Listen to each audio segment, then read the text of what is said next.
This is a nice crowd. That's a beautiful crowd. Thank you. That's a great honor. They have rooms packed outside of this hall. If anybody would like to give up their space, let other people come in, please let us know. We'll take care of it. It's a tremendous celebration. Thank you very much, and hello to Cpac. We've been coming here a long time, and it's gotten bigger and better and more beautiful, and thank you very much. It's a big election going on today. You probably have read a little bit about it. And I'm supposed to be in a slightly different location, not too far away, but nevertheless, it's different. And I said, no, I'm sorry, I have to be at Cpac today. I have to be there. And I want to thank Matt and Mercedes Schlapp, two great people, along with the entire staff. Thank you very much, Mercedes. Thanks, Matt. The entire staff of the American Conservative Union, that's what it is. It's a conservative union. It's also a union of common sense. I've been saying it more and more. You know, conservative, it's common sense. And I don't know, maybe we'll have to put that, Matt, on the bottom of that. A group of people with common sense to save our country and make America great again. It's pretty simple, isn't it, huh? We have a tremendous group of dignitaries, leaders, world leaders, and local leaders, but we have from all over the world people with us right now at this moment in the room. And I'll just mention a few. President of Argentina, who's gotten a lot of publicity. He's gotten a lot. He's a great gentleman. You know, he's Maga. He's Maga. Make Argentina great again. It's true. No, and he said, I am Maga. And then I realized he's one of the few who can really do it well. Make Argentina great again. Javier Milei. Thank you very much, Javier. Thank you. Thank you very much. It's a great honor to have him with us. Senator J.D. Vance. He's doing a fantastic job. Thank you, J.D. Congressman Corey Mills. Thank you. A very powerful competitor of mine. He is a quick one. He's a smart one. Vivek. Where's Vivek? Ramaswamy. Thank you. He endorsed me. When he endorsed me, I said, that's a great endorsement. Thank you, Vivek. Former senator and somebody that's been very nice to me over the years. I don't know why, but he has. Rick Santorum. Thank you, Rick. Where is Rick? Thank you. Thank you, Rick. Former acting attorney general, somebody that's been very loyal to the administration and to his country, Matt Whitaker. Thank you. Matt, thank you very much. The former chair of my Council of Economic Advisors, Kevin Hassett, with a nice smile, always has that beautiful smile. Somebody that very shortly will be a United States Senator, Kari Lake. Where is Kari Lake? Where is Kari Lake? Wow, that's a pretty good hand you just got, Kari, I'll tell you. Well, she was very close to being governor, but unfortunately a lot of the voting machines just didn't work. They weren't working that particular day. The lines were miles long. They weren't working too well that day, Kari, but it's one of those things. And then the judges said, well, not our fault. We better straighten out our elections pretty fast because otherwise we're not going to have a country any longer. That's true. Thank you, Kari, very much. U.S. Senate candidate from Virginia, Hung Cao. Whoa, he's got support. He's got some support. Wow. Wow. A man who is tough and smart and loves our country. He's the head of America First Legal. He's won a lot of cases, I can tell you, and he's a real guy. He's a real patriot. Stephen Miller, my friend. Stephen Miller. He's around here someplace. There's a lot of people in this room. Thank you, Stephen. President of the Vox Party in Spain, Santiago Abascal. Thank you very much. Thank you, Santiago. Great to meet you. They've made a lot of progress, too. He'll be number 2 and number 1 very shortly, it seems like. That's what I'm reading. Let's see if, you know, a lot of it's fake news, so we can't go by everything. but that's what I'm hearing.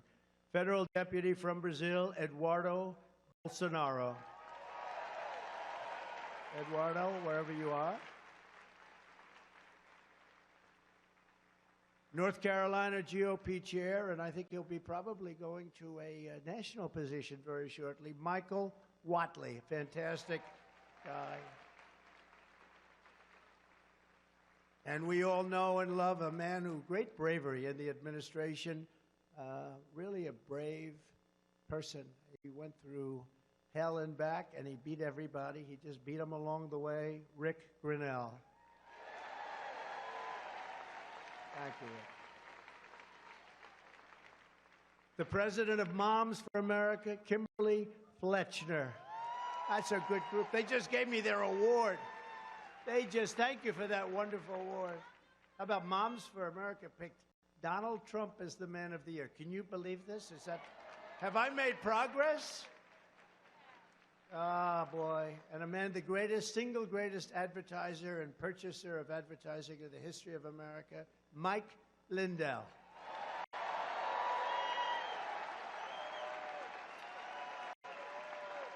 The greatest. An incredible lawyer, one of the most respected lawyers in the country, John Cole. John, thank you. Thank you, John. And Stephen Moore, we all know, he's got great predictions if Trump wins. If Trump doesn't win, he says it's going to go bad. It's going to go bad fast. Stephen Moore, highly, highly respected economist. Thank you, Stephen. And a man who I've had respect for certainly a long time. I won't tell you how long, too long. But somebody that I've listened to over the years, even when he was on CNN. That's when people used to watch CNN a lot. He always had the #1 show. He's an incredible... They start booing. I agree with you.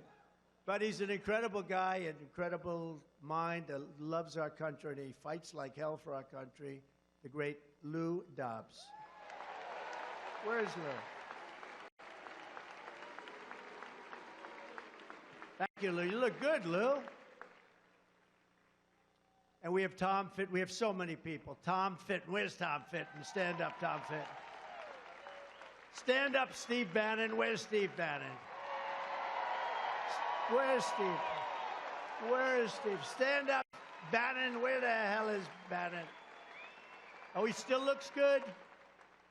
Tom always looks good. I don't know. I think he does that weightlifting stuff, Tom, right?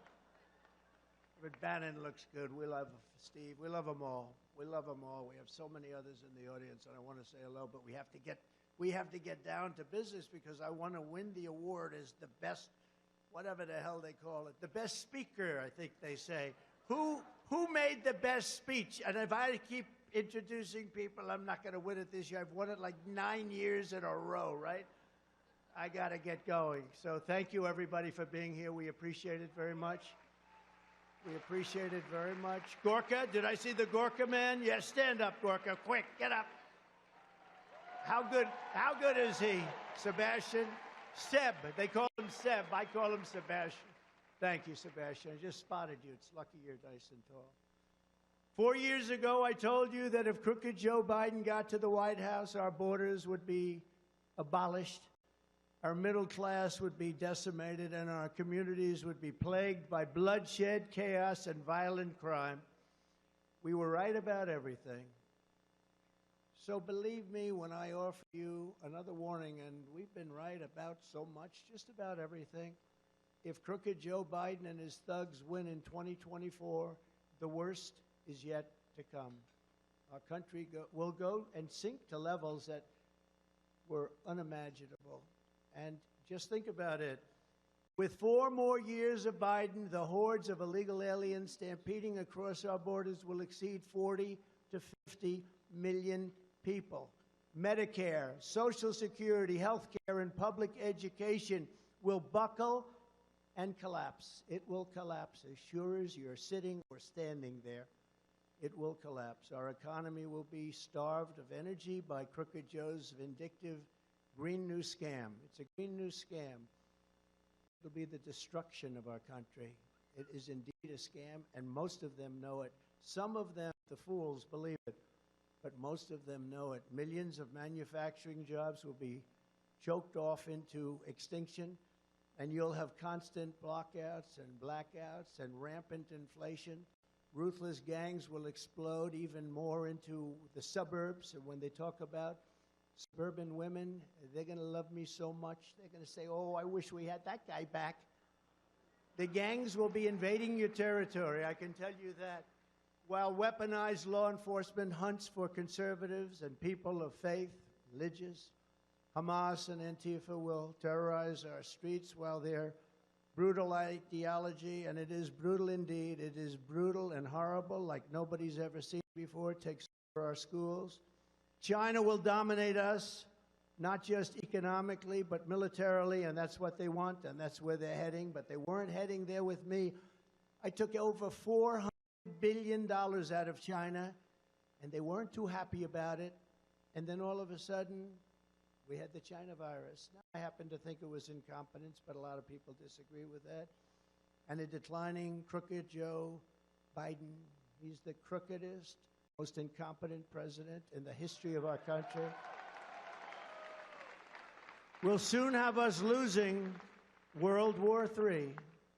We won't even be in World War III. We'll be losing World War III with weapons the likes of which nobody has ever seen before. These are the stakes of this election. Our country is being destroyed, and the only thing standing between you and its obliteration is me. It's true. It's true. Viktor Orban, somebody I respect greatly. A lot of people respect him. Tough guy, smart guy. He made the statement recently. He said, you bring back Trump, it'll all stop. They all listened to Trump. They respected Trump. He actually said it stronger than he said they were afraid of Trump. I don't want people to be afraid of me. But he said China was afraid, Russia was afraid. They were all afraid of Trump. Bring him back, and it'll all go back. And I will tell you, we had things at a level that nobody's ever seen before. We had no wars. We had defeated ISIS. We got rid of the worst terrorists in the world. You know that.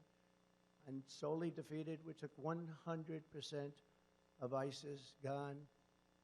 And then we had no wars for 4 years. We had no wars. First time in 72 years that happened. No wars.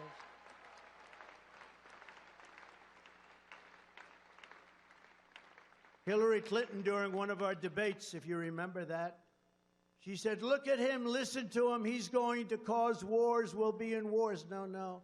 It turned out that I was able to stop wars from happening and brought our troops back home. We got out of these ridiculous, endless wars, killing people on both sides, costing trillions of dollars. Crooked Joe and his henchmen have you trapped, and it's an express train barreling toward servitude and to ruin. It's moving at a speed that Joe doesn't understand, because Joe actually, I don't think he knows what the hell's going on, to be honest with you, but he's surrounded by some very bad fascists. A vote for Trump is your ticket back to freedom. It's your passport out of tyranny, and it's your only escape from Joe Biden and his gang's fast track to hell. And in many ways, we're living in hell right now. Because the fact is, Joe Biden is a threat to democracy. He really is a threat to democracy. I stand before you today not only as your past and hopefully future president, but as a proud political dissident. I am a dissident. Remember this, I've been indicted more than Alphonse Capone, Mr. President. Do you know who that is?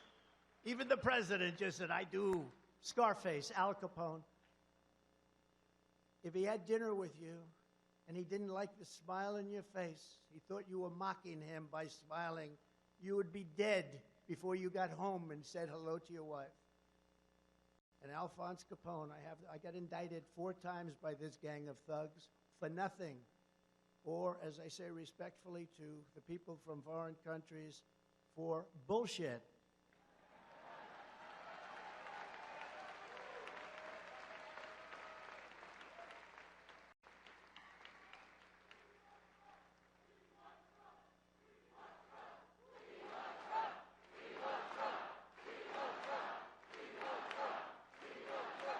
Thank you very much. Thank you. Now, it's very dangerous. It's very dangerous what's going on. They've weaponized government. They've weaponized the DOJ, the FBI. We've never had anything like this in this country, and it's a phenomenon that's taken place many times, but in third world countries and in banana republics, not in the United States of America. So it's very dangerous, and they are indeed a threat to democracy. And I'm here to unleash this captive nation from Joe Biden and his gang of very bad people, very sick people, smart people, intelligent people, but they're hell-bent on the destruction of American freedom. It's happening in our country, and it's so obvious.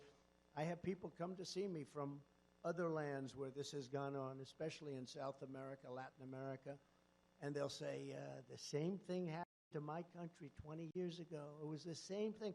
It's all happening, and if we don't stop it, this is it. 2024. If we don't stop it, this is our last train. If we don't stop it, we're going to have a country. It won't even be a country. You want to know the truth? It won't even be a country. It's breaking up. If we can break out of the Biden nightmare, and it is a nightmare, he's the most incompetent person. Can you imagine this man who can't walk off a stage? He can't find the stairs. Where are they? Where are they, he asks. Where? He made a 2-minute speech because that's about the only, they couldn't get any more fuel than that. Whatever happened to the cocaine they found in the White Houses? Where is it? And by the way, I have to say, because I have such respect for this audience, and Cpac, I would have never spoken, and I never did, about him because of my respect for the office of the president. I have great respect for that office. But once I got indicted the first time, remember that? I got indicted, and I got impeached twice. We won that, and we'll win all of this stuff. But once I got indicted, I said, well, now the gloves have to come off because they did something. Those, you know, the fake news, before these indictments came, the fake news, almost everyone, well, he'll never be indicted. You don't do that. He was a very popular, you know, I got more votes than any sitting president in history. Got almost 75 million votes. Substantially more than any other president, sitting president has gotten, and they would say, oh, no, he'll never be indicted. These are people that, some of them truly have Trump derangement syndrome, and they were saying, he'll never be indicted, they won't do that, they'll never, he did it, they did it, they actually, and it was all done by him, in order to go after your political opponent so that you can damage him enough that you can maybe win. But it's had the reverse effect, because our poll numbers have gone through the roof. Can you believe this? They've gone through the roof. That wasn't supposed to happen. And it's probably never happened before. I've watched over the years as politicians get indicted, and they start by going to a microphone about 2 minutes after it happens. Ladies and gentlemen, I will be resigning from office today, and I will go home with my family and my friends, and I will fight for my name. Well, that's the last you ever hear from that poor guy. And with me, we have a big voice. You can see by this crowd today, look at that, standing room only. They're all over the place. They have 3 rooms like this. And I have a voice that I can explain it all, like the laptop from hell when they impeached me. And it turned out I was right after going through all that. And now they say, you know, we shouldn't have impeached him. He was right because the laptop from hell showed that I was 100% right. All of these things, we were right on all of it. But we're in a very bad path. It's a very, very dangerous path that we are on as a, because the other side, I find, tends to be a much nicer group of people, and maybe foolishly so. But the other side can also get nasty, and at some point they probably will have to do that, because we cannot let this weaponization go on against the Republican Party, against religion, against conservatives. We cannot let this continue to happen. So if we can break out of this Biden nightmare, it's a nightmare. Our country is no longer respected. We're laughed at all over the world. We have to break out of the nightmare that we're in. And we have it in the grasp to make America richer and safer and stronger and prouder and more beautiful than ever before. I think we have a final shot at it, but if we don't do well in this next election, or if they cheat enough that they can steal it, which is, I think, the only way they can win, who the hell can win when you have 16 million people pouring into our country from places unknown? We have countries that nobody ever even heard of from all over the world. Yesterday they had many people caught from prisons in, you remember this, right? Prisons in the Congo. Let me tell you, the only good thing is they make our prisoners and our bad gang members look like very nice people by comparison. That's the one good thing. All of a sudden, we're starting to like our prisoners and our horrible, violent criminals because they're nicer than the people that are flowing in. They're coming from Asia. They're coming from the Middle East. They're coming from all over the world, coming from Africa. And we're not going to stand for it anymore. As a country, we're not going to stand for it anymore. They're destroying our country.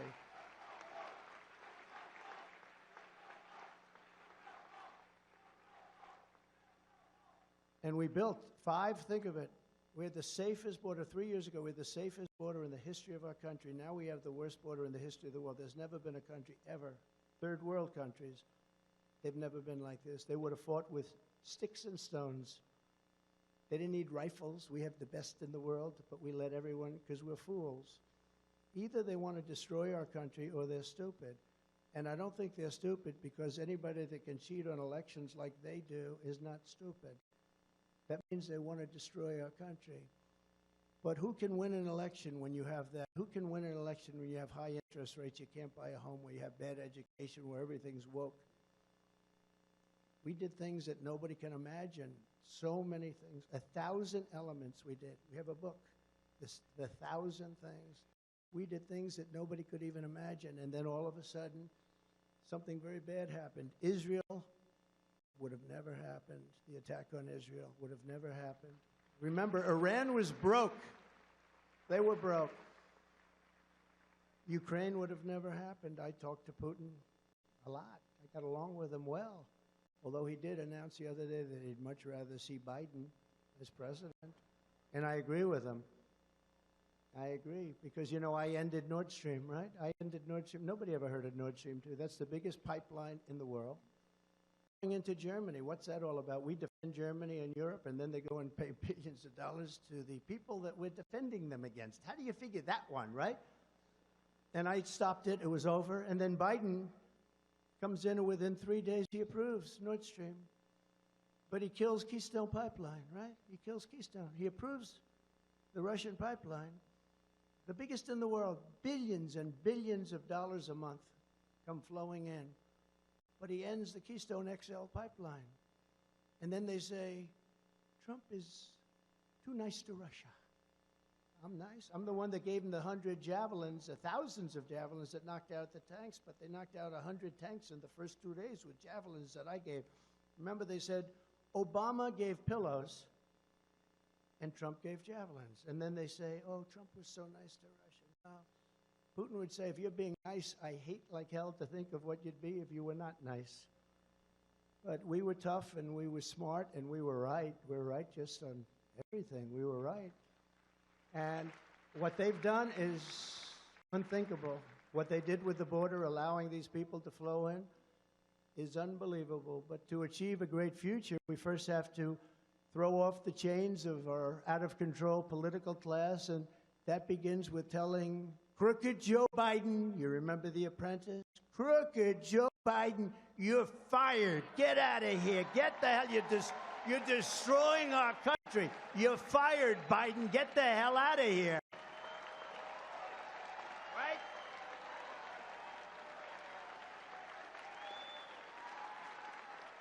Get the hell out of here, this guy. He goes after his political opponents. Let's go after them. See if you can indict him so that maybe we can win. A little bit of a backlash when the numbers go up. But anybody that does that and all these other things they've done, they're destroying our country. We're not respected anywhere anymore. We're laughed at. We've become a joke as a country. For years, you've watched as the entire Washington cesspool has been feeding on the wealth and hopes and dreams of hardworking Americans, really hardworking Americans. They've feasted on the profits of job-killing trade deals.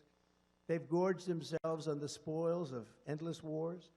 And now what they crave, they want it so badly, is permanent political power and dominance for whatever reason. They're sickos, that's why. In 2016, we gave these corrupt insiders their chance to change, and with Biden, they answered with hoaxes and witch hunts, censorship, lockdowns, and with total repression. 8 years later, the swamp has rejected your righteous pleas to reform, and we have to do this, and we're going to reform, and we're going to have freedom again. We're going to have freedom again. We do not have freedom, and we have the most corrupt press anywhere. These people are corrupt.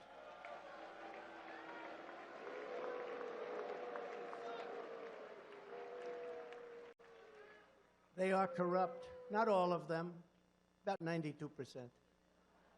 No, you have some wonderful journalists, you really do, but they're just overwhelmed by the people that know they're doing so wrong. I watch ABC, CBS, NBC.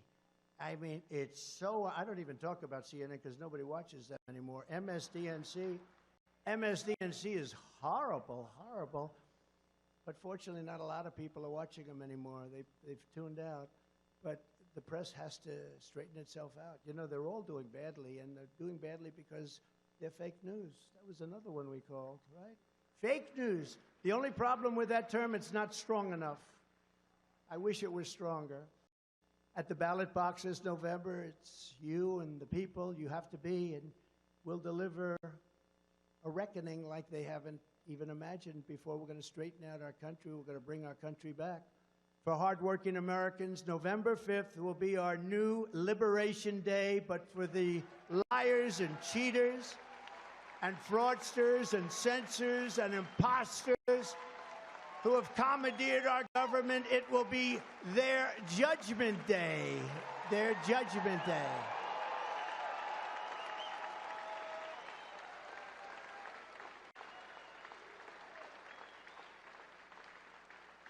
When we win, the curtain closes on their corrupt reign and the sun rises on a bright new future for America. That's what we have to have.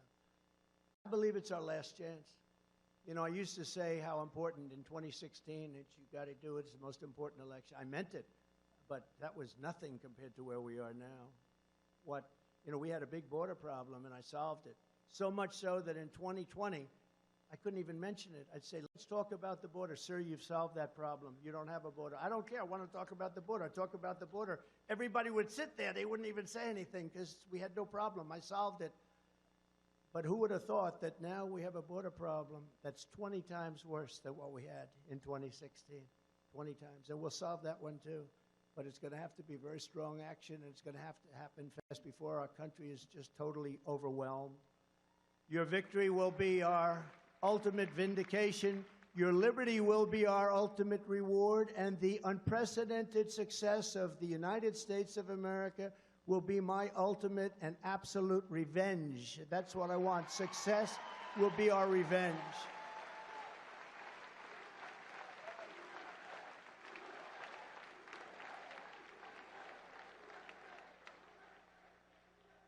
I love those young people over there.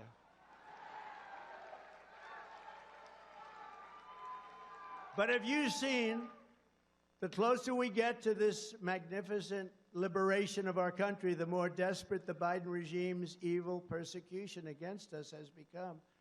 They become more and more violent. The Stalinist show trials being carried out at the Joe Biden orders set fire not only to our system of government, but to hundreds of years of Western legal tradition. You see what's happening. They've replaced law, precedent, and due process with a rabid mob of radical left Democrat partisans masquerading as judges and juries and prosecutors and executioners. That's what they are. I've gone through trials. The level of hatred from these judges, there's no way you get fair trials. The level of hatred from prosecutors, when they know you've done nothing wrong, it's sick. These are sick people. The only crime I've ever committed is defending America and those who want to destroy it. I will fight those who want to destroy it.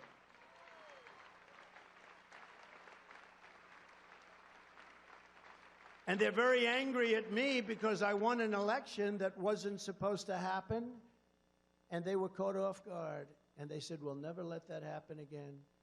And in 2020, they cheated like dogs, and we all know it. We all know it.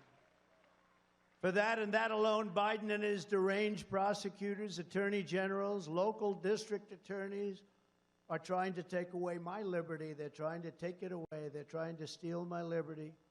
If there's any shred of justice left, they will fail and we will win. And so far, we're doing very nicely. Thank you.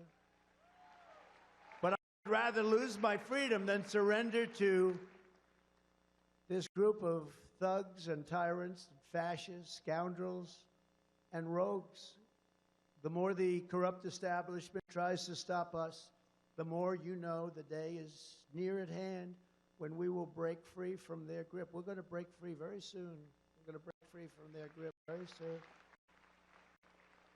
You heard the J6 hostages, didn't you? You heard that. And I will tell you, there's never been in the history of our country a group of people treated the way they've been treated. There's never been anything like it. Carpenters, mechanics, lawyers, firemen, policemen, military people. They went to protest a rigged election, and they've been sentenced to years in prison. When they burn down Portland and they take over a vast section of Seattle and they burn down Minneapolis, and I had to watch television as a CNN reporter is standing saying, this is a peaceful protest. I'd like to say, this is a peaceful protest. And the whole damn city behind him is burning to the ground. Did you remember that? As far as the eye could see, Minneapolis burning to the ground. This is a peaceful protest. And then he got hit on the knee and he went down. It was crazy. No, it's crazy what's going on. And I tell you what, if I didn't bring in the National Guard, because the governor didn't want to do it, they'd never want to do it. If I didn't bring in the National Guard, I wish I didn't wait 6 days, but if I didn't bring in the National Guard, you wouldn't even have a city there. You wouldn't even have, that city was going down.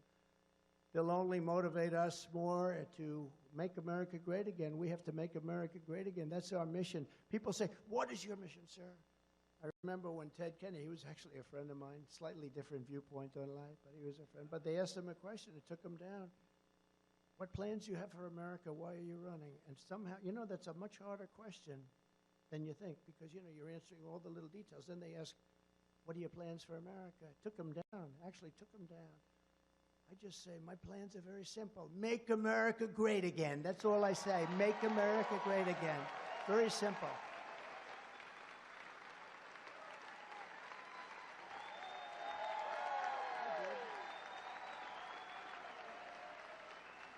Thank you, Gordon.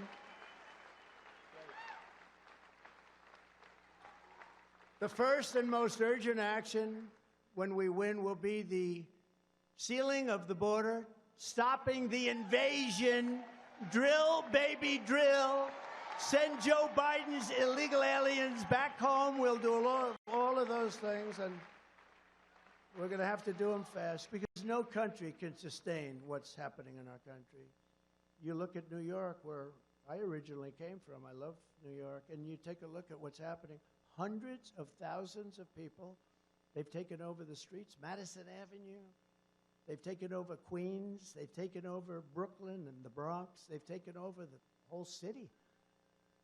The little leaguers can't play anymore because people are there that can't play. But it took longer than I thought, but I predicted this. It's called the migrant crime, and it's far more deadly than anybody thought. They will actually have fistfights with police in the middle of the street. You saw that the other day, where they attacked police. Even our bad criminals, they never had fistfights with a cop. You know, they do things and they talk and they shout, but these guys are actually, and you know the interesting thing? In their country, if they ever did that, they'd be dead within seconds. They'd be dead. I know where they come from. I know the people that run those countries. I know the presidents and the dictators. I know every one of them. Some are dictators, some are prime ministers. But they're tough guys. They're tough guys. Those thugs that gave the middle finger to our police and then started fighting them and actually threw two of them down and started beating the hell out of them, although they fought back bravely, the two. But these are tough people, and they know that in their country they'd be dead within minutes. They would be dead as a doornail within minutes. And so they came over here. So it took a long time, but now it's talking. Now you're seeing it. It's migrant crime. It's a new category of Biden migrant crime, but it's too long. So we just call it migrant crime. We have a new category, migrant crime, and it's going to be more severe than violent crime and crime as we knew it, because we have millions and millions of people, and they came from prisons and jails. They came from mental institutions and insane asylums. No, they're not the same thing. An insane asylum is a mental institution on steroids, okay? It's Silence of the Lambs, okay? You know that. Hannibal Lecter. They're all being deposited into our country, and then you have terrorists, and then you have drugs, and then you have human traffickers, and they're coming over at levels never seen before. We've never seen anything like this. 3 years ago, we had the safest and most secure border in U.S. history. We ended catch and release, except when it was catch and release in Mexico. We had catch and release in our country. We built 571 miles of border wall, far more than I said I was going to build, and I couldn't get the damn thing through Paul Ryan. He stopped at Paul Ryan, a super rhino. He's a super rhino. I couldn't get it through Paul Ryan. Mitch McConnell. They said, sir, if you wait till next year. I said, you sure? They said, don't forget I had never done this stuff before. You know, I'm the president, and these guys are bullshitting me. They said, sir, if you would just sign this budget and wait, next year we'll put it, and then next year came. I said, where's my wall? They said, sir, we're not going to be able to get it. You know, in the meantime, they give trillions of dollars to the Democrats for the Green New scam. So what I did is I approved the military, and I took it out of the military. That's how I built it. I built the wall through the military. And the military, by the way, the Army Corps of Engineers did a great job. But I built it through 571 miles and 200 miles ready to go. It was laying there ready to be installed. It would have been 3 weeks. The entire thing would have been double what I promised. And then we had the rigged election, and they said, we don't want to build the wall. We don't want to build it. And I said, you know, they really do want open walls. I figured it was maybe just talk. I said, they really want an open border. Nobody could understand it. They really want an open border. And that's when it began. And that's when our country had really, because we can look, we can drill, we have more energy, we have more liquid gold than any other country. We can drill, we can do all of these things. But we have a problem because we have, by the time this guy, trying to be nice, but I don't have to be nice anymore because he indicted me. But I'm trying to be nice anyway. But by the time this guy gets out of office, we'll have 18 million people, in my opinion, in our country that shouldn't be here. And they do come from prisons and mental institutions, and they are terrorists. And we're going to be paying a price, and it'll be the largest deportation in the history of our country. And we have no choice.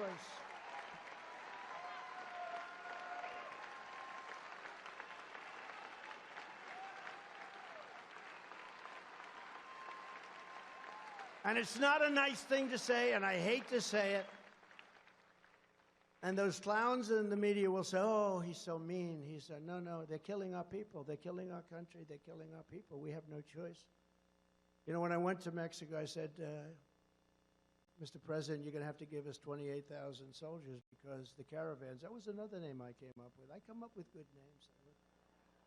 Longtime politicians come to see me, sir, could you give a name to my opponent? I said, how long are you a politician? 28 years, so you can't come up with your own names, but I do. Caravan.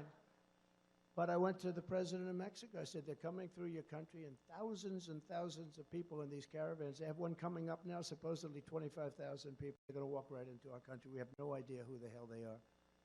But it started with Honduras. It started with El Salvador. They just started, but now we're equal opportunity. We have every country. We have countries that honestly, nobody has ever heard of. We have languages coming into our country. We don't have one instructor in our entire nation that can speak that language. These are languages. It's the craziest thing. They have languages that nobody in this country has ever heard of. It's a very horrible thing. I said to the president of Mexico, you're going to have to give us 28,000 soldiers free of charge. No, no, no, Donald, I will not do that. I will not do that. I cannot do that. And I said, no, no, you will, I promise. Are you going to do it? No, no, no, I will not do it. I said, listen, you and I friends, I really like him a lot. So I said, let's not you and I. Just give me a negotiator because I don't want to do this with you. And he said, I will do that. And he sent me this very handsome guy, so handsome, so beautifully dressed. In fact, I asked him for the name of his tailor. Then when I found out how much he paid for the suit, I said, forget it, keep it. But he was a handsome devil. And I said, listen, you're going to have to do a few things. You're going to have to give me 28,000 soldiers. You know, Tom Homan was up before. He's fantastic.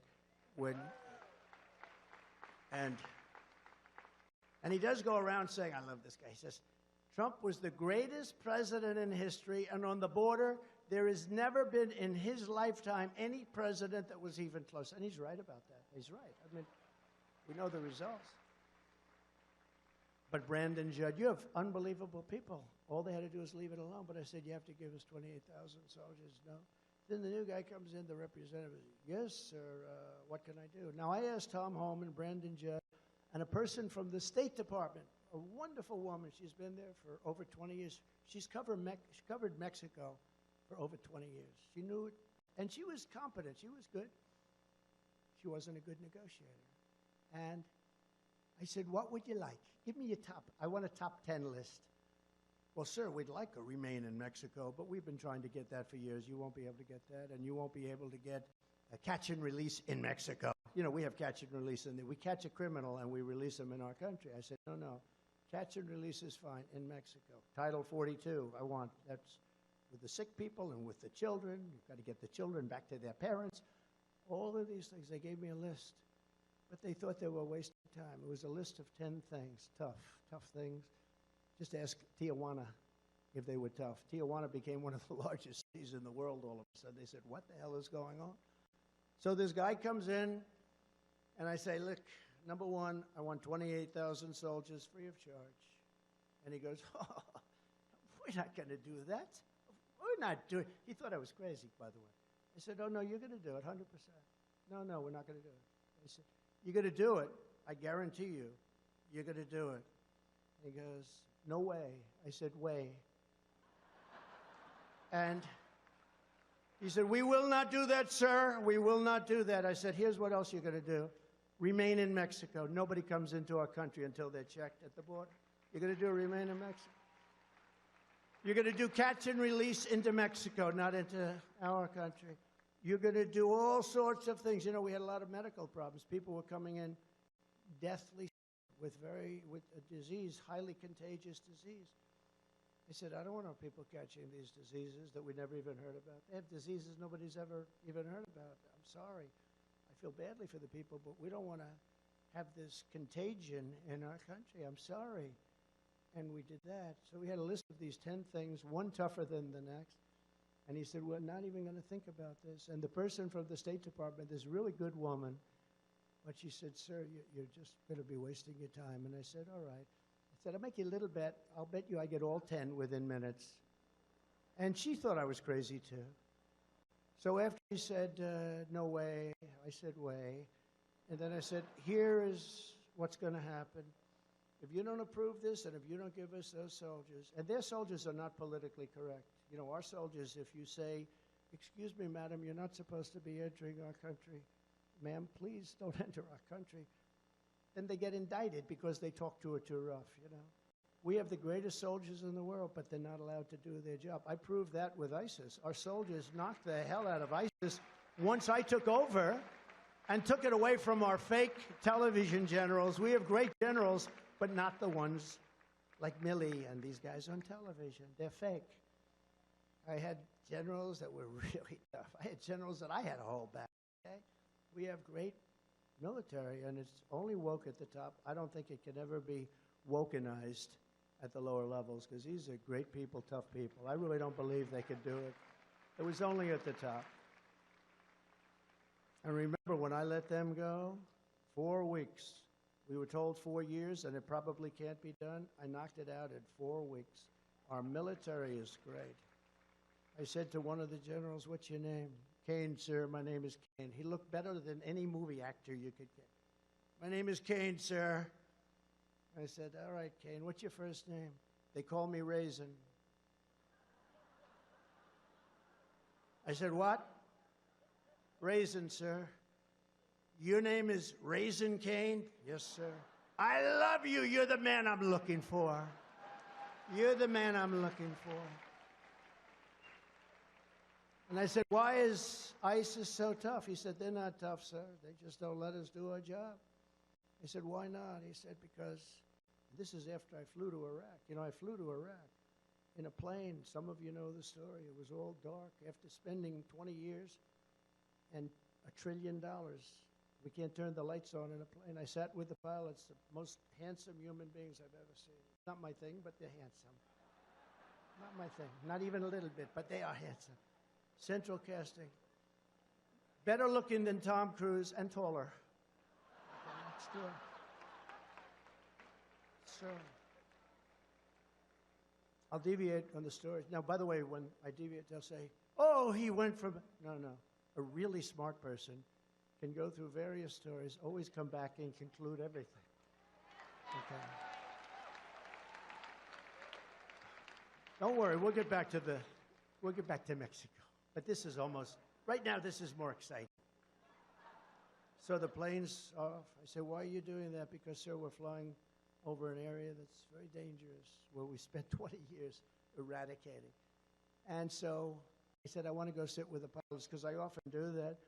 And I'm sitting with the pilots, and I get up there, I'm feeling my way up. And the plane was absolutely dark, no lights on the outside, no lights on the inside. It was a little spooky. We're up there 40,000 feet getting ready to start going down, and they're telling us we can't have any lights, no lights in your cabin, sir.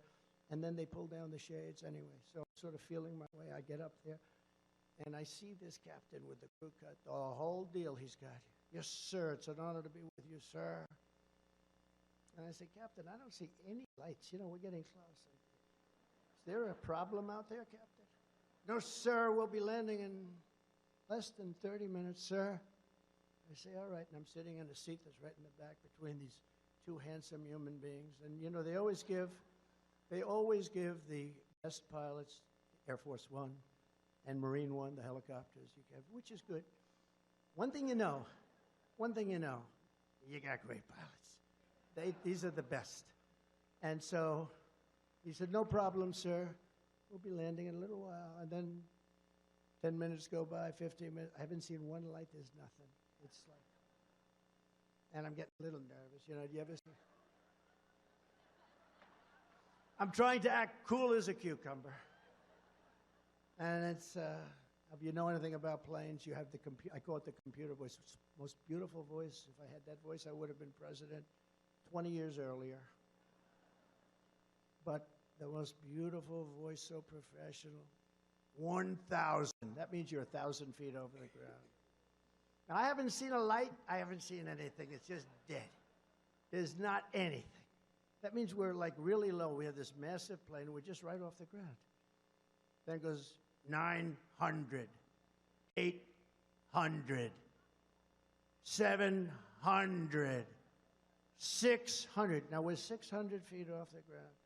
We're flying in. The plane is dark with the exception of a tiny little light that they've got on their dashboard underneath everything and totally concealed.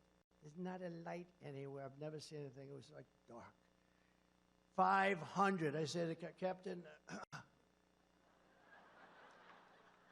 are we okay, Captain? Everything fine?" "Yes, sir. No problem. We'll be on the ground in just a few minutes, sir." I say, "What ground?" So 400, 300, 200. "Captain, are we okay?" "Yes, sir. We'll be landing momentarily, sir." 100. Now, usually when you're in these planes, I do it a lot, you have lights bursting, you know, burst, big lights. You got a runway. It's lit up like a candle. There's not one light. There's not even a little, what they call a pigeon light. That's a tiny little light. 100. And I want to ask him again, but I want to show some bravery. Because I thought we were going down for the count. And then all of a sudden, and it's genius, there is no light. And then all of a sudden, 100, and then bing, beautiful landing like nothing to it. Sir, it was an honor to be with you today, sir. Thank you, Captain. Does anybody have a towel? I'm saying, does anybody have a towel? I need a towel. So now I'm walking out and getting ready to go down and meet the generals in Iraq to find out why we're not defeating ISIS. And I see my staff, and I say, that was quite an experience I just had. Yes, sir, a great landing. They said, yeah, well. And I said, let me ask you a question. Is the President of the United States allowed to give himself the Congressional Medal of Honor for bravery? Because I did a very brave thing. I was so brave. Am I allowed to do it? And they said, sir, it would not be a good thing to do. Now, here's the problem with that story. The fake news media will lead to more. Donald Trump wanted to give himself the Congressional Medal of Honor. It's true. It's true. When I imitate Biden, who can't find the stairs ever. You know, you have so many stairs in it. You got one there, you got ramps, you got everything. Here you only have 2 or 3 stairs. Sometimes you have 6, 7 stairs. The craziest thing, what a waste of money. My father would say, what the hell are they doing? All you need is 1 stair. But for Biden, you need many.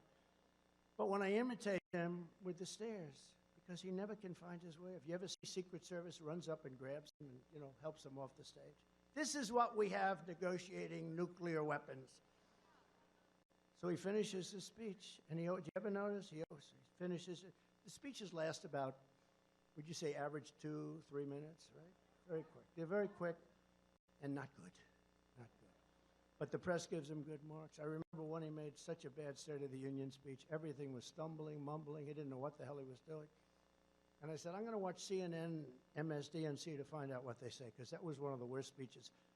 They said, not since FDR has there been a speech so magnificently delivered. I'm telling you, I've never, ever forgotten it. Not since FDR. I said, it's impossible. They're fake. They're terrible. But you know what? When he goes, and he always points, he goes like this. Thank you. Where am I? Thank you. And then he goes. And he points. You ever notice? And it's always he ends up going in the opposite direction ultimately. But he goes, and then sometimes he trips over them. And then we don't have it here. But if there's a wall behind him, he ends up walking into the wall. And then one of these incredible guys from Secret Service, all these beautiful guys, they run up stage. Look at these guys, like central casting, right? They'll run up stage, they'll grab them, and they're not meant to smile. You know, they're very hard line. When I tell stories, they're like this. I guess they're trained that way. They never smile. You say, good morning. Well, sure. They actually turn away. It's good. This way you don't have to say good morning all the time, okay? No, they train them this way. But so one of these guys will run up and grab him and take him off the stage. This is what we have as our president. But the worst thing is when I do that, the fake news, I call up my wife, our great first lady. She was a great first. People love her. Yeah, people love her. Oh, look at that. Wow.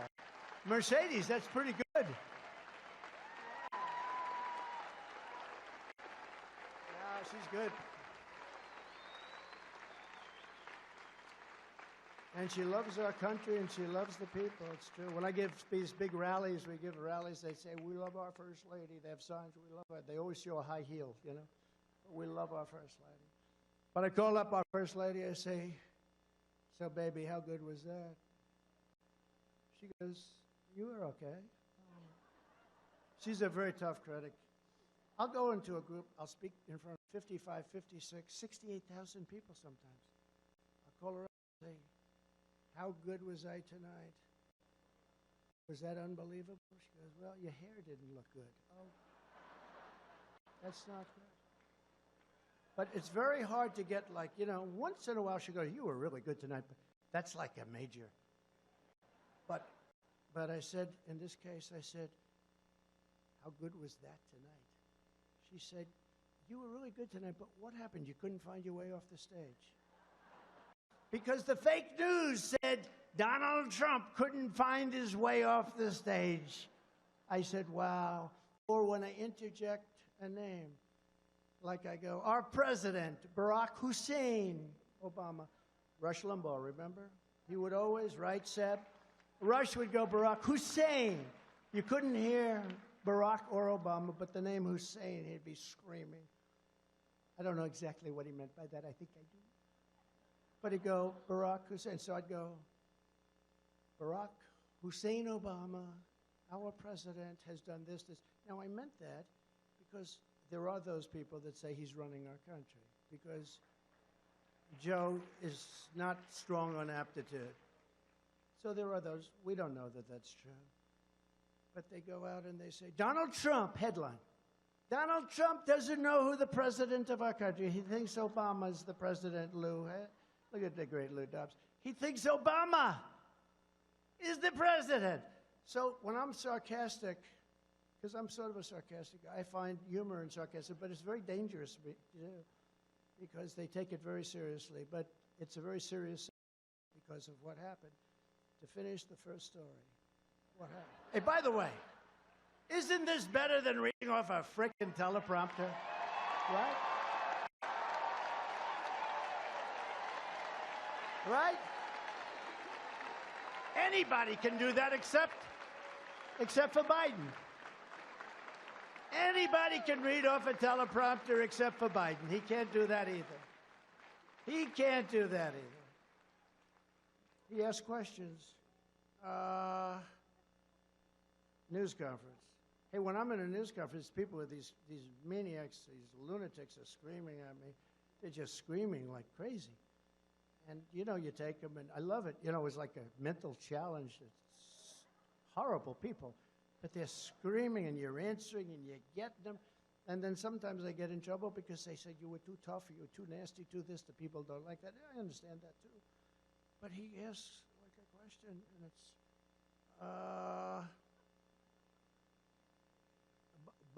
Bob from NBC. Okay. Mr. President, sir, we just wanted to know, are you feeling well, and was everything good? And did you have ice cream today? Then he picks up the paper, and he reads the answer. Yes, it was vanilla. No, but think, they ask him questions and they give him an answer. That never happened to me, right? I walk out there and it's like a free-for-all. But it's a sad thing. Okay, so now I go off and watch. You know this is all genius, okay? You do know. I hope you know. I always say my uncle was the longest-serving professor in the history of MIT, Dr. John Trump. We have a lot of great aptitude. They'll say, he rambled. Nobody can ramble like this. Nobody. If they did, they wouldn't even try.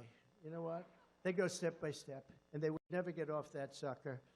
They go step by step. But what happens, and it's very interesting, we get on the plane, we get off. Now I've just learned that I should not give myself the Congressional Medal of Honor. My people are saying, can you believe he asked that question? But we get off the plane, and I'm walking down. I'm going down this big ramp. I took the high stair, you know. I don't like the children. We call it the children's. I never had a problem with it, but I'm walking down, and I'm looking down, and I see these central casting people. A general, another general, a colonel, a staff sergeant could be in any movie. These guys, it's like perfect. They're like perfect individuals. If I were casting a movie on the military, I would pick these guys. There's nobody you could hire in Hollywood that looks like this. So I walked down, and this is where I met General Raisin Cain. And what's your name? General, what's your name? And he gave me his name. What's your name, Sergeant? Yes, sir, and I love you, sir. I think you're great, sir. I'll kill for you, sir. Then he puts on a Make America Great Again hat. You're not allowed to do that, but they did it. I remember I went into the hangar, and there were hundreds of troops. And they're not supposed to do this, but they all put on the Make America Great Again hat. What? Not supposed to do it. I said, you're not supposed to do that. You know that. They said, it's okay, sir. We don't care.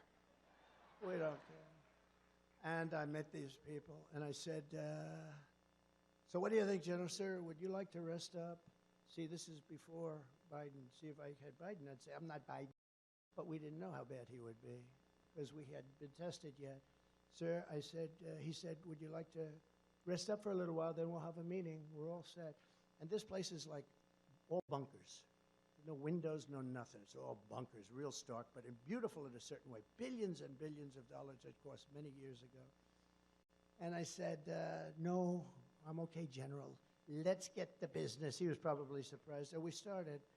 I say, so General Mattis and all these guys that tell me back in Washington that it'll take 4 or 5 years to defeat. I says, why? Sir, it's not true, sir. It's not true. I said, what's not true? We can do it very quickly. How quickly? 4 weeks, sir. Wait a minute. I was told 4 years, and you might not be able to. Sir, we can have it done in 4 weeks. Why? How? What were they doing? Sir, it's our job as a soldier. When they come in from Washington, they're a higher rank. We respect them. We have to respect them. It's our job. I understood exactly what he was saying. He said, sir, when they come in, they tell us what to do, and we do it. I say, don't you question what this? No, sir, we don't question. They came in, they had a plan, and we said we'd do that plan. What was wrong with the plan? We attacked from way far away, sir, and only one place. It happened to be here. We're hundreds of miles away. By the time the planes got there, they practically had to go back and refuel. I said, what would you do, General? You don't mind if I tell you, sir, do you? He said, I don't mind. I'm waiting to hear. He said, sir, we have auxiliary ports, and we have runways all over the place. They're portables. We call them portables. We put them up faster. We take them down even faster. And they're damn good, sir.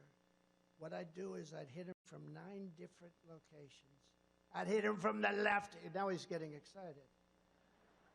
I'd hit him from the right. I'd hit him from up top. I'd go right the hell under the damn ground. I almost used the bad. I would have been in trouble with the religious right, but they love me, so I don't care. I would have been a bitch. Please don't do that, sir. I would have been just so proud of myself I was able to stop. But I'd hit him from the left, I'd hit him from the right, I'd hit him from east and west and north and south, sir. They would be over very quickly. I said, well, why didn't they do it before? Because, sir, some of the ports and some of these runways are located in countries where they didn't want to be politically incorrect and use a runway and attack the enemy. And they're savages, sir. Attack them from certain points. I said, so you'd attack them and you'd hit them hard, right? Yes, sir, I'd hit them so hard. And I said, and it would take you 4 weeks, maybe more, maybe less, sir. So I said, you gotta be kidding. I said, I'm gonna go back to Washington and I'm gonna think about this because nobody ever told me about this. He says, sir, we'll have time left over. So I go back to Washington and I call and just spoke once more. Are you sure you can do this, sir? We can do it, sir. I'm telling you this, sir, because we have the greatest military in the world. You know, you see these clowns, these stupid people with Afghanistan. You see these stupid people, Matt, from Afghanistan, the withdrawal, the worst, most embarrassing moment in our lives. They take the military out first. I knew Abdul. I said, Abdul, you'll get hit so hard. 18 months, we didn't have one soldier killed in Afghanistan. I was the one that had it ready. It was enough. 21 years, that was enough. It was ridiculous, but I would have never let Bagram go because Bagram is 1 hour away from where China makes their nuclear weapons. And they let it go. They left at the dark of night. They left the dogs behind, and they left the lights on, And you know who occupies it now? China. So I said, "So, Raisin, how's it going?" He said, "Sir, just about over, sir. We're going to save a little time, sir." I said, "All right, good, call me." So he does his thing. I get a call that ISIS is on the run. The next day I get a call that ISIS is really in bad shape. Next day I get a call that they're surrounded. Next day I speak to somebody and I say, "Is it really going that well?" "Sir, it's a miracle." It's not a miracle. It's our military. It's our great military with people that know what the hell they're doing. And they say, "Sir, we have them now totally surrounded. Most of them are gone, but there's a large group. Just give us the word." Give us the word for what? Don't forget, I had never done this stuff before. I grew up in New York doing real estate deals, really good ones, as you found out. You find out.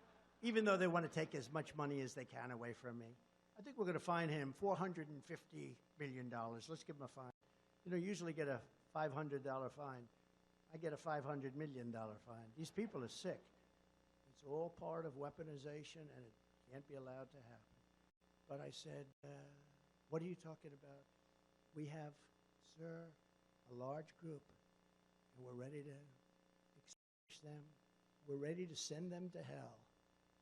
I said, "We're talking about human beings, naively." She's laughing. "We're talking about human beings." "No, they're not human. Sir, these are animals. These aren't human beings. These are animals." I said, "Well, maybe if you fly over them with those incredible, thunderous planes, the greatest planes in the world, maybe you'll shake them up a little bit and they'll surrender, sir. They don't know what a white flag is." I remember that statement. They don't know about surrendering, sir. They're horrible, horrible people, but they are brave.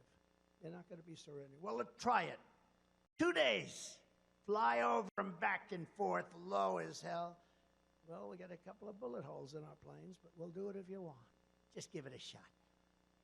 Get a call back 2 days later. "Sir, they're not going to surrender.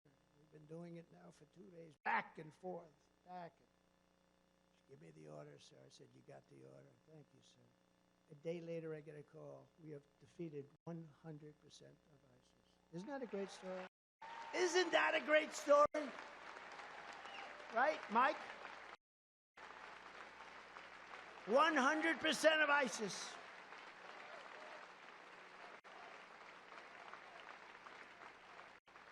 "100% of ISIS is gone." So, doing stories like that, Matt, probably I won't get the best speaker this year because I went off this stupid teleprompter, but maybe we will. So it was an amazing thing, and I learned so much. I tell that story sometimes rarely because it's a rough story.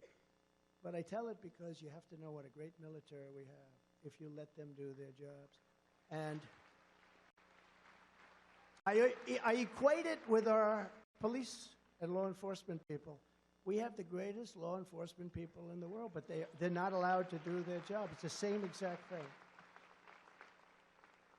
Chicago could be solved in 1 day.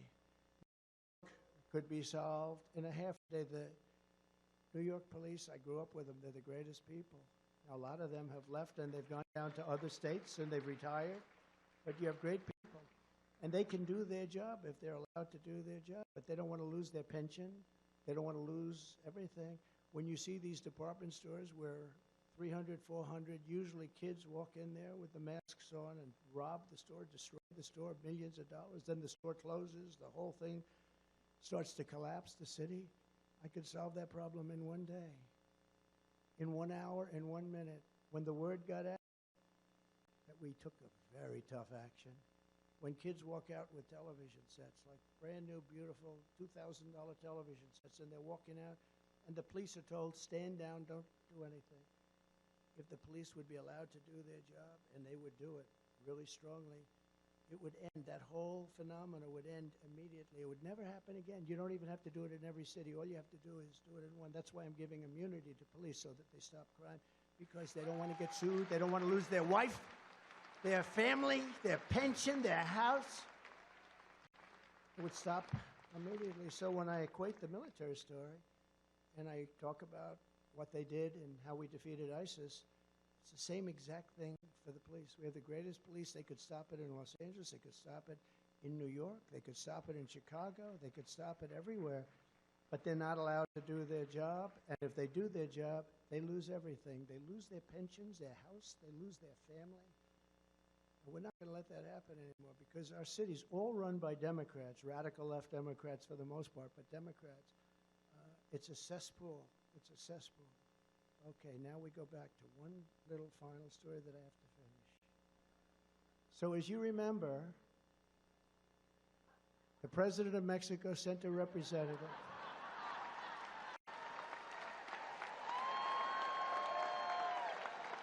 Lou.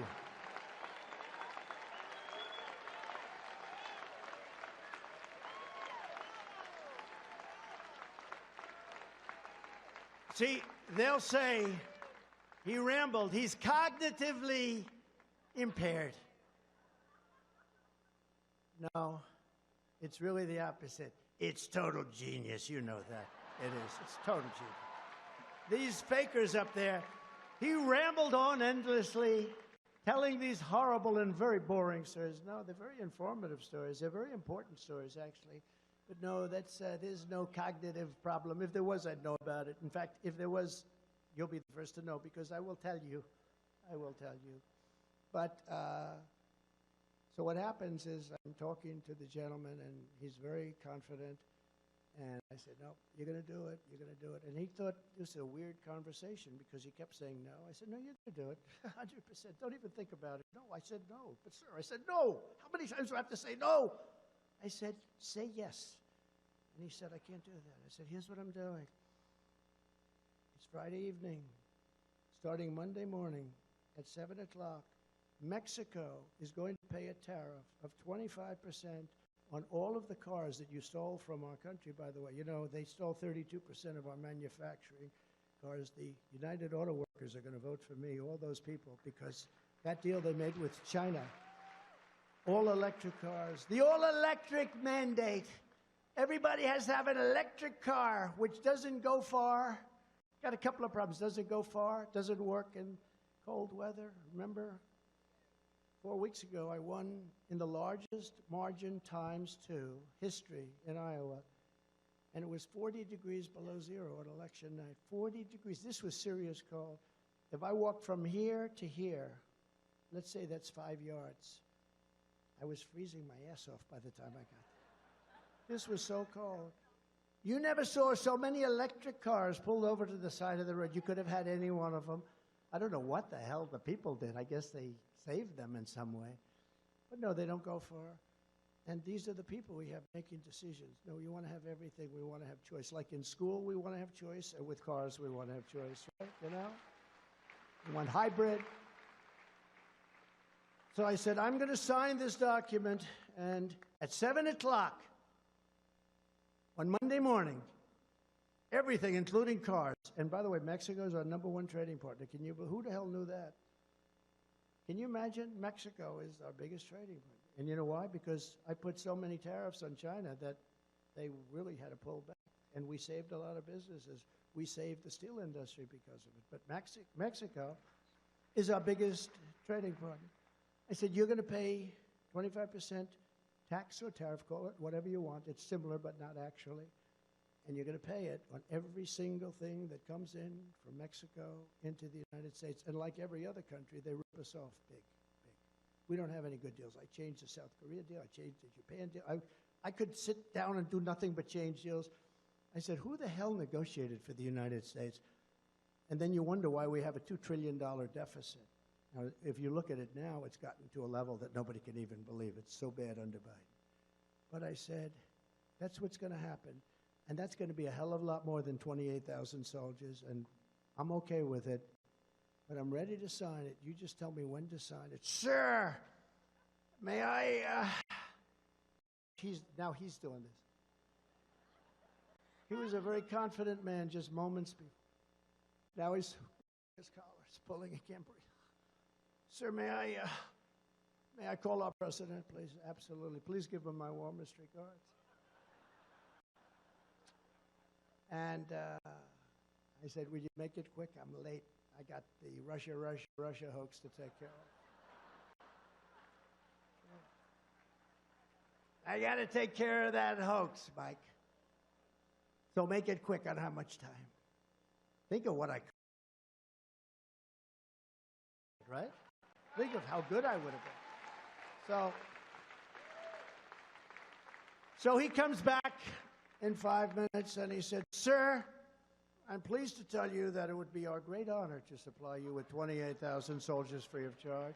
It would be our great honor to adhere to your request for remain in Mexico. Millions of people can stay in our country. Here's a guy. You ever see what happened to Tijuana? It was like people. They had no earth left. It was, you looked at it, became, I think it was the fastest growing city in history.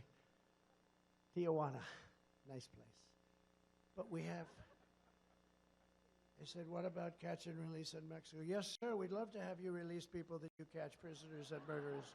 We think it would be a wonderful thing for our country, sir. We would love it. Sir, you can do whatever the hell you want. And we got everything. And then this fool, this stupid fool, released Mexico of all of these obligations.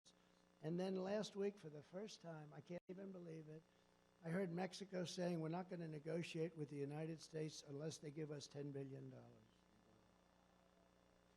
These are stupid people. How about the hostages? The hostages with Iran, Iraq, but the hostages, we gave Iran $6 billion for 5 people. $6 billion for 5 people. A hiker, you know, a hiker goes over and says, look, there's Iran, let's go hiking. We give them $1 billion to get the hiker out.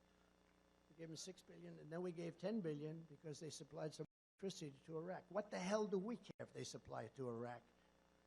Iraq should have never, remember I used to say a long time ago, don't go into Iraq. Don't do it. But I was only a civilian, so I didn't get much press. I said, don't go into Iraq, but if you're going to do it, keep the oil. Do you remember I used to say that all the time? Keep the oil, but don't do it, but keep the oil. Iraq now has $300 billion. Iran has $224 billion. And Iran controls 100% Iraq. So for years, they'd fight each other, and they were the same. For years and years, under different names, but religious thing. But they would fight each other for years, and they were the two powers, and they were checkmating each other. So they'd fight and fight and fight 4 or 5 years. They'd throw a little gas. They'd throw another one, we'd throw a little, and then all of a sudden they'd say, and they'd go back, and the border basically remained unchanged. This has been going on for centuries. And then we come along and we blow up one of the sides. We blow up Iraq. And now Iran is taking over Iraq. So Iran, they might as well change the name. So Iran has their 200 and some odd billion dollars that they all made in 2.5 years. 2.5 years. I told China, and I told all of the countries, France, everybody. I said, listen, if you buy 1 barrel of oil from Iran, we're not going to do any business. We're going cold turkey, which wouldn't have been a bad thing anyway. We're going cold turkey. You're not going to do it. And we're going to put a 100% tariff on anything that gets through. And President Xi, I told him this. He said, all right, well, we won't do it. We won't do it. They didn't buy. By the way, they're buying billions and billions of dollars worth of oil right now. But China didn't buy. Nobody bought. Iran was broke. And they had no money for Hamas. And they had no money for Hezbollah. They had no money for anything. They were down to almost nothing. And there were a lot of stories that Iran was unable, and all these terror groups were angry at Iran because they weren't paying them. And the terror groups were all breaking up. If I were president, Israel would have never been attacked. Would have never been attacked. As soon as I was forced out with a rigged election, and we can never let that happen again. Don't let it happen again. Don't let it happen again. As soon as I was forced out with this rigged election, Biden took the sanctions off. Iran went back to levels that they've never seen before, more than they've ever done. And now they're rich as hell. They're selling oil to everybody. They're making so much money they don't know what to do. They're a very rich nation. With me, they were broke. They were broke. I remember a Democrat congressman on Deface the Nation a couple of weeks. I think it was Deface the Nation. Ladies and gentlemen, it's Donald Trump on Deface the Nation. It is Deface the Nation because their news is so fake. But he was saying that, well, whether you like Trump or not, he did break Iran. They were broke. They had no money. I said, that's nice of him. He probably, lost his chairmanship or whatever he was. But we did a great job. We did a great job. So what happened is Mexico agreed to all of these things. We took the money out of the military. We built the wall.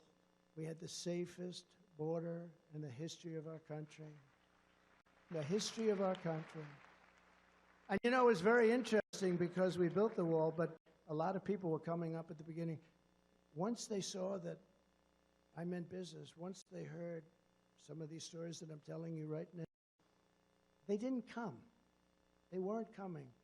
The caravans were much smaller.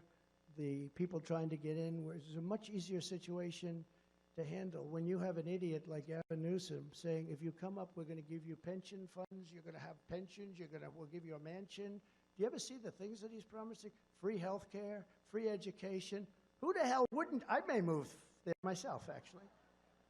No, but people all over the world are hearing this, that California, look, a lot of people think Gavin Newsom is going to run. In a certain way, I hope so. I hope so. Because he's destroyed California. He's destroyed it. But he's got a hell of a line of crap. I watched him on Sean Hannity, who's a good man, Sean. Sean, we love you very much, Sean, if you happen to be watching, which you will. But he was on Sean Hannity. He was saying, no, California's never done better, we got to do this, we're doing that. I'm saying, wait a minute, the place is failing. They don't have water. They notified people in Beverly Hills you can only use 40 gallons of water. They don't have water. By the way, they could have so much water. I had it all set. All of the federal government approvals were done. All he had to do was sign a little piece of paper. And I won't let him get away with that again because he had to sign one piece of paper and water would be pouring down from up north, pouring down from Canada. It comes down the artificial veins and the natural veins where the water poured down. They take this water and they send it out to the Pacific, way above California. They send the water out to the Pacific to protect a little tiny fish that's not doing too well anyway. And people don't have water, and the farmland is barren. You go down, it's best land there is in the whole country. They can't farm it because they have no water. And it's true. In Beverly Hills, you pay a fortune in taxes. They say you can only brush your teeth once a day. Who the hell wants to mean you can't use too much water on your hair? That would put me out. I would not want to be. They put restrictors on showers. They put restrictors on faucets. You buy brand new faucets. Aren't they beautiful, darling? Oh, yes, look at the beautiful brass faucets. They're so beautiful. Let's try them. Oh, shit, no water's coming out. Drop. It drops out. You turn on the shower. I'm going to take a shower tonight. My hair's going to look better than it ever looked. I get that whole deal ready. I'm all set to go. Turn on the shower. Ding. Ding. No. And they have so much water. I said to some of our great congressmen that asked me to help them with a problem up in that area, up north in California, I said, I see you have a drought. They said, no, we don't have a drought. We have so much water, you don't know what to do. But they send it out to the Pacific. We're not going to let them get away with that any longer. It's ridiculous. It's ridiculous. And frankly, I believe, I gave a speech up there. We had like 100,000 people show up. I said, what the hell is going on over here? I always hear Republicans can't win. California, you can't win. I will tell you, if God came down and God was the vote checker, I believe we would win California. I think it's so crazy. They send out 36 million ballots, get sent out to people unknown. They're sent out all over the place. How many people from California know people that got 6, 7, 8 ballots, okay? Our elections are so corrupt. I think we'd do very well. I think I would do very well in California, actually. And I think I would do well in a lot of places because it's common sense. Remember, not conservative, it's common sense. I'm conservative, but the words are common sense. Our country is run by people that are destroying it. We're not going to let it happen again. We're going to have a great military. We're going to have a great, everything in our country is going to function properly again. It's going to function well. We're going to be respected all over the world. We're going to be respected like we've never been respected before. And it won't take long. It's like Orban said from Hungary, put Trump back in and the whole world is going to be fixed. He said that very strongly, put Trump back in. What do you do? They said, what do you do, sir? What do you do? The world is blowing up. He said, it's a very simple solution. Put President Trump back in office. It will all be healed very, very quickly. So I want to apologize for literally not repeating this beautiful speech. But I thought some of these stories are instructive because they tell you our military is great. They tell you our law enforcement is great. They tell you our president is incompetent. They tell you a lot of things, some of which you knew and some of which you didn't know. So now I'm going to the place I'm supposed to be. I'm going to South Carolina. I'm supposed to be there. And if I do poorly, I'm going to blame Mercedes. Forget about that. I'm going to blame Mercedes. Because I am supposed to be there, and I'm not there. And if I do poorly, I'm blaming everybody in this audience. But I think we're going to do okay. And I just want to thank everybody. And ladies and gentlemen, for those of you from a beautiful place called South Carolina, go out and vote right now, please. Get in those cars and drive fast. I'm going to leave you with this one final message. We're going to win the election. We're going to win it big. We're going to win it bigger than ever before. We're going to do things that nobody believed. It's going to be more important even than 2016. We are going to make America great again. Thank you. Thank you very much, everybody.